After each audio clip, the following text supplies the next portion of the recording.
الانہار الاربع، وہیں سے جنت کی چاروں نہریں بہتی ہیں. آگے اللہ کے رسول صلی اللہ علیہ وسلم نے فرمایا والعرش فوقہا، کہ اسی کے اوپر اللہ کا عرش ہے.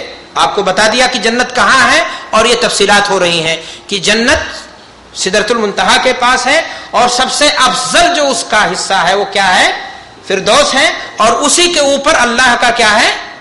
عرش ہے. اللہ کے رسول صلی اللہ علیہ وسلم فرماتے ہیں فَإِن سَأَلْتُمُ اللَّهَ فَاسْأَلُوهُ الْفِرْدَوْسَ الْأَعْلَىٰ، جب اللہ سے جنت مانگو تو پھر فردوس اعلیٰ ہی کا سوال کرو کہ اللہ ہمیں جنت میں وہ حصہ عطا فرما جسے تو نے فردوس اعلیٰ کا نام دیا ہے. تو میرے بھائی اور دوستو، سب سے بلند مقام جنت کا سب سے عمدہ حصہ کیا ہے؟ فردوس اعلیٰ ہے. اب میں نے آپ سے کہا تھا کہ انسان کے اعمال کے مطابق اسے بدلہ ملے گا. جزا اور سزا دونوں، جہنم میں بھی کیٹیگری ہے، جنت کے اندر بھی درجات ہیں. ادنا جنتی کیا پائے گا یہ میں آپ کو بتانا چاہتا ہوں کہ اللہ کے رسول صلی اللہ علیہ وسلم نے ادنا جنتی کے حال کیا بیان کیا ہے، اور جنت کے حالات اور صفات کو میں آپ کے سامنے بیان کروں گا کسی قدر تفصیل سے، لیکن یہ باتیں تمہید کے لیے ہیں تاکہ موضوع کو آپ آسانی کے ساتھ سمجھ سکیں. اللہ کے رسول جناب محمد الرسول اللہ صلی اللہ علیہ وسلم حدیث میں بیان فرماتے ہیں آخر من يدخل الجنت رجل فهو يمشي مرہ ويخبو مرہ وتسفع النار، سب سے آخر میں جو شخص جنت میں داخل ہوگا اس کا معاملہ یہ ہوگا کہ وہ گھسٹ کر کے جہنم سے بھاگے گا، آگ اسے اپنی زبان میں کہو چاپ لے گی، پھر بھاگے گا چھڑا کر کے، پھر اسے آگ جو ہے دھر لے گی. ایسے ایسے کر کے کسی طرح سے بھاگ بھوگ کر کے وہ جہنم کی آگ سے اپنے آپ کو کیا کر لے گا؟ یہ تباہ یہ جل جلا کر کے معاملہ ہے. جب اب اس کو جہنم سے نکالنے کی باری آئی ہے تب اس کا یہ معاملہ ہوا ہے کہ اس وقت بھی آگ اس کا پیچھا کر رہی ہے، اور اس کے بعد جب وہ نکل جائے گا تو فَإِذَا مَا جَاوَزَهَا الْتَفَتَ إِلَيْهَا، جب اس سے چھٹی پا جائے گا اس کی طرف متوجہ ہو جائے گا اور کہے گا تبارک الذی نجانی منک لقد آتانی اللہ شیئا ما آتا احدا من الاولین والآخرین. خوش ہو کر کے بندہ کہے گا کہ بابرکت ہے وہ ذات جس نے مجھے تجھ سے کیا کر دیا؟ چھٹکارا دے دیا، اور اتنا مجھے اللہ نے نواز دیا کہ اگلوں پچھلوں میں سے کسی کو اتنا، وہ اتنے ہی پر اتنا پھول جائے گا، کہے گا اللہ نے تو مجھے اتنا نواز دیا ہے کہ اگلوں پچھلوں میں سے کسی کو اتنا نوازا ہی نہیں ہے. میرے بھائیو فترفع له شجرۃ فیقول، حدیث میں آگے اللہ کے رسول فرماتے ہیں کہ ایک درخت نظر آئے گا، اور جیسے درخت دیکھے گا انسان جلد باز ہے نا، دیکھو یہاں پر اللہ کے رسول فرماتے ہیں جیسے درخت کو دیکھے گا کہے گا یا ربی ادنونی من هذه الشجرہ، اے میرے رب اس درخت سے مجھے قریب کر دے تاکہ میں اس لے کے استظل من ظلها، اس کے درخت ڈالیوں سے میں تھوڑا سا کیا کر لوں؟ سایہ کر لوں، وہاں سا تھوڑا سا کیا کر لوں؟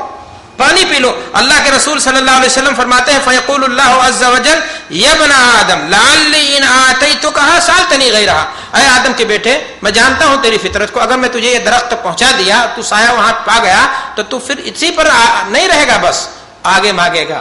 وہ کہے گا نہیں مولا بس دے مجھے اس درخت کا سایہ دے لے، میں وہاں پانی پیوں گا اور وہاں سایہ لوں گا، بس آگے تجھ سے نہیں مانگوں گا. لیکن جب اللہ تعالیٰ وہاں پہنچا دے گا اور پھر کوئی درخت نظر آئے گا تو پھر اس کی مانگ کر بیٹھے گا، ہوتے ہوتے یہاں تک کہ اللہ تبارک و تعالیٰ اس کو کیا کر دے گا؟ جنت میں داخل کر دے گا. حدیث میں یہ بات بھی آتی ہے کہ اللہ تبارک و تعالیٰ جب اس کو جنت دے گا تو کہے گا سب تو داخل ہو گئے، کہاں میں جاؤں؟ اللہ پوچھے گا یہ بتا دنیا میں جس بادشاہ کی سلطنت سب سے بڑی تھی، اس کی حکومت سب سے لمبی تھی، ان 4 بادشاہوں کا نام لے لے. 4 بادشاہوں کا وہ نام لے گا. اللہ کہے گا جنت میں تجھے اتنا حصہ دے رہا ہوں، اور اس کے بعد کہے گا اللہ تعالیٰ اس کا اتنا گنا اور زیادہ دے رہا ہوں. اللہ اکبر. یہ ادنا جنتی کا عالم ہے کہ اللہ تبارک و تعالیٰ اس کو دنیا کے 4 بادشاہوں کی سلطنت جتنی وسعت اس کے اندر ہے اس کا کئی گنا اس کو دے گا. تو پھر ان لوگوں کا حال کیا ہوگا جو انبیاء اور رسول کے ساتھ ہوں گے؟ یہ اللہ تبارک و تعالیٰ ہی جانتا ہے کہ ان کو کتنی لمبی اور کتنی چوڑی جو ہے جنت ملے گا اور ملے گی. میرے بھائی اور دوستو، میں آپ کے سامنے ادنا جنتی کا حال بیان کرنے کے بعد میں آپ کو اصل موضوع کی طرف لانا چاہتا ہوں اور آپ سے یہ عرض کرنا چاہتا ہوں کہ جنت کے حالات اور صفات کیا ہیں. میں نے آپ سے تمہیدی خطبے میں ہی یہ بات کہہ دی کہ وہاں کے امور، جنت کے معاملات سننے کے نہیں ہیں، دیکھنے کے، اور جو جاتا ہے دیکھنے کے لیے وہ لوٹ کر آتا نہیں کہ وہ آ کر کے ہم کو کیا کر سکے، بتا سکے۔ تو میرے بھائیوں، انسانی زبان تعبیر سے عاجز ہے، انسانی خیالات اور تصور تنگ ہیں، کوئی بھی شخص جنت کے مناظر کو مکمل طور سے بیان نہیں کر سکتا۔ میں نے آپ سے پہلے ہی کہا، قرآن نے جو مختصر کہا ہے وہ کیا کہا ہے کہ جنتی کو ہر خواہش، جنتی کی ہر خواہش کی تکمیل ہوگی۔ اللہ کے رسول نے کیا کہا ہے کہ ایسی بنائی ہے کہ انسانی دل و دماغ میں وہ بات کھٹک بھی نہیں سکتی ہے۔ آئیے ہم قرآن مجید کی روشنی میں اور احادیث رسول کی روشنی میں جاننے کی کوشش کرتے ہیں کہ جنت کے حالات اور صفات کیا ہیں۔ لیکن افسوس اس بات پر ہوتا ہے کہ میں ایک کم علم انسان، قرآن مجید کا جب مطالعہ کیا جائے کرتا ہوں تو بے شمار آیات ہیں جو جنت کے مناظر کو بیان کر رہی ہیں۔ اللہ کے رسول صلی اللہ علیہ وسلم کی احادیث بھی اس سلسلے میں بہت زیادہ ہے، کس کو بیان کروں کس کو چھوڑوں؟ ایک نگاہ میری پڑتی ہے ایک حدیث پر، اللہ کے رسول جناب محمد الرسول اللہ صلی اللہ علیہ وسلم فرماتے ہیں کہ موضع صوت فی الجنت خیر من الدنیا وما فیہا، جنت کی ایک بالشت کی جگہ پوری دنیا سے بھی زیادہ قیمتی ہے۔ پوری دنیا کی جو قیمت ہے، آپ ذرا سوچو کہ ایک بلڈنگ ہو، 5 اسٹار ہوٹل ہو تو کتنے کروڑ ڈالر میں بکتا ہے۔ پوری دنیا کی قیمت، اے انسانوں، جس دنیا، فانی دنیا کی لالچ میں ہم اپنی نمازیں ترک کر دیتے ہیں، اس فانی دنیا کی قیمت اس بہشت کے ایک بالشت کے برابر کا بھی نہیں ہے۔ اور ادنا جنتی کو کتنا اللہ تبارک و تعالیٰ دے گا؟ کیوں نہیں کوشش کرتے ہیں ہم؟ کیا ان باتوں پر ہمارا ایمان کہیں کمزور ہے؟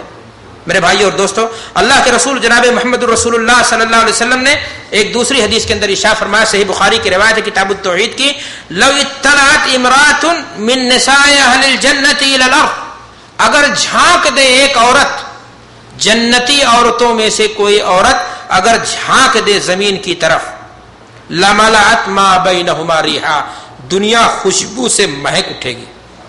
اللہ اکبر! اور اللہ ایک نہیں کئی دے گا۔ جس دنیا کے اندر ایک بیوی کی شان نخرے کو ہم بجا لانے کے لیے 7 سمندر پار بھی چلے جاتے ہیں، انسان پتہ نہیں کتنی قربانیاں دے لیتا ہے، وہاں سینکڑوں آپ کو ملنے والی ہیں ہو رہے ہیں جن کے حسن و جمال کا یہ عالم ہے، جن سے خوشبو اتنا پھٹ رہی ہے کہ ان کو خوشبو استعمال کرنے کی ضرورت نہیں، وہ جھانک دے تو دنیا مہک جائے، وہ تمہارا انتظار کر رہی ہیں، بس ضرورت ہے حسن عمل کی، اللہ کے حقوق کے ادائیگی کی، اللہ کے بندوں کے حقوق کی ادائیگی کی۔ میرے بھائی اور دوستو، آپ ذرا دیکھیں، اللہ کے رسول صلی اللہ علیہ وسلم فرماتے ہیں وَلَا أَضَاءَتْ مَا بَيْنَهُمَا، روشنی بکھر جائے گی، وَلَا نَصِيفُهَا عَلَى رَأْسِهَا خَيْرٌ مِّنَ الدُّنْيَا وَمَا فِيهَا، جنتی عورت کا دوپٹہ جس کو وہ استعمال کرے گی، معلوم یہ ہوا کہ وہاں بھی عورت دوپٹے کا استعمال کرے گی، پردے کا استعمال کرے گی۔ بے پردہ عورتیں اس بات کو دھیان میں رکھیں کہ جنتی عورت بھی حجاب سے ہوتی ہے، اور اس کے دوپٹے کی قیمت پوری دنیا کی جو قیمت ہو سکتی ہے اس ایک دوپٹے کی قیمت نہیں بن سکتی۔ میرے بھائی اور دوستو، جب وہ جنت اتنی قیمتی ہے تو پھر اس کی طرف رغبت، اس کی طرف تڑپ، اس کی طرف شوق پیدا ہونا ہمارے دل کے اندر ضروری ہے، اور اگر نہ ہو تو پھر اس کو محرومی کے علاوہ اور کوئی چیز نہیں کہا جا سکتا۔ اللہ کے رسول جناب محمد الرسول اللہ صلی اللہ علیہ وسلم ایک اور حدیث کے اندر ارشاد فرماتے ہیں، حدیث صحیح بخاری کی ہے، لمنادیل سعد خیر من الدنیا وما فیہا۔ اللہ اکبر!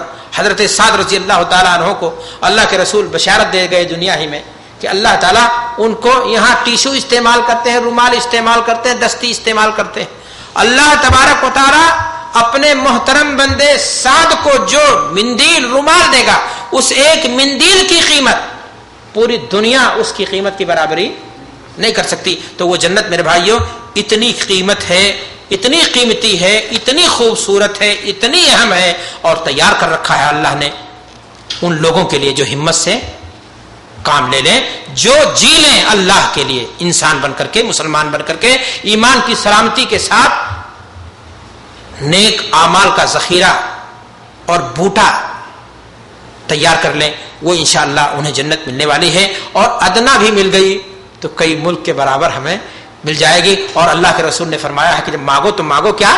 ادنا کیوں مانگیں؟ ہم اللہ سے مانگیں تو ہاں کون سی جنت مانگیں گے؟